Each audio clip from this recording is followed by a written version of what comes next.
ఓం నమో భగవతే వాసుదేవాయ. ముక్కోటి ఏకాదశి. ముక్కోటి ఏకాదశి విశిష్టత గురించి ఈరోజు చెప్పుకుందాం. ముక్కోటి ఏకాదశి ధనుర్మాసంలో వస్తుంటుంది. ప్రతి సంవత్సరంలో 24 ఏకాదశులు ఉంటాయి. అందులో ప్రధానమైనటువంటిది విశిష్టత కలిగినటువంటి ఏకాదశి ఈ ముక్కోటి ఏకాదశి. ముక్కోటి ఏకాదశిని వైకుంఠ ఏకాదశి అని, పుత్రదా ఏకాదశి అని కూడా అంటారన్నమాట.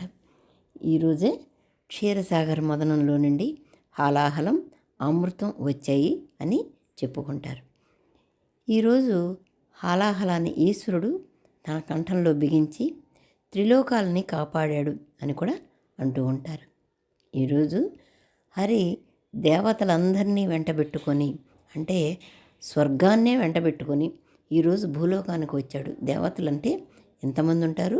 3 కోట్ల దేవతలు ఉంటారు అనేటువంటిది పురాణం.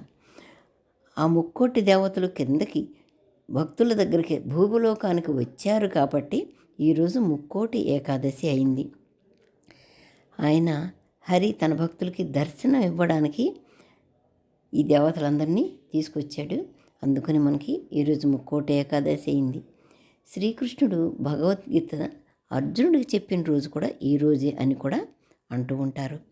ఈరోజు స్వర్గద్వారాలు అంటే వైకుంఠ ద్వారాలు తెరుచుకొని ఉంటాయని అందరూ నమ్ముతారు. ఈరోజు హరినామ స్మరణ వలన తెలిసి చేసినటువంటి మన పాపాలు ఏమైనా ఉంటవి ప్రక్షాళన అవుతాయి. ఈరోజు అన్ని వైష్ణవాలయాల్లోనూ ఉత్తర ద్వారం ఏర్పరుస్తారు. ఈ భక్తులందరూ ఉత్తర ద్వారం గుండా విష్ణువుని దర్శించుకొని పునీతులవుతారని మన హైందవ సాంప్రదాయం ప్రకారం ఇది ఇలా జరుగుతూనే ఉన్నదన్నమాట. అంతేకాకుండా ఈరోజు ఉపవాసం ఉంటారు. ఈ రోజంతా ఉపవాసం ఉండి ద్వాదశ పారాయణ చేస్తారు రేపు.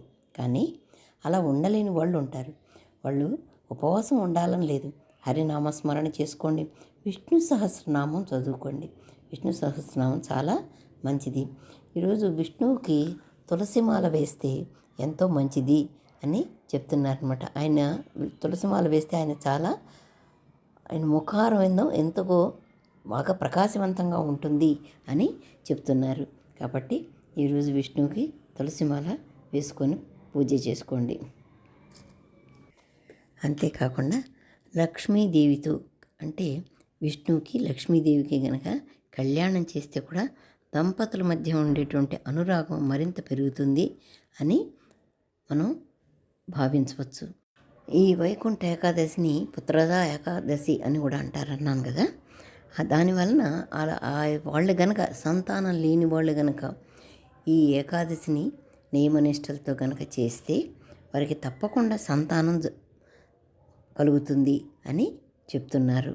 ఈ వైకుంఠ ఏకాదశి నియమనిష్టలతో చేయగలిగిన వాళ్ళు చేసి సంతానాన్ని పొందవచ్చు. అంతేకాకుండా సంతానం ఉన్నవాళ్ళు ఈ నియమనిష్టలతో చేసి వారి సంతానం యొక్క ప్రయోజనాలని వారు తలుచుకొని ఈ ఉపవాసాలు చేసి చేయగలిగిన వాళ్ళు ఉపవాసం చేసి ద్వాదశ పారాయణ కూడా చేస్తే వాళ్ళ సంతానానికి అంత మంచే జరుగుతుంది అని చెప్పి కూడా చెప్తున్నారు. ఓం నమో భగవతే వాసుదేవాయ.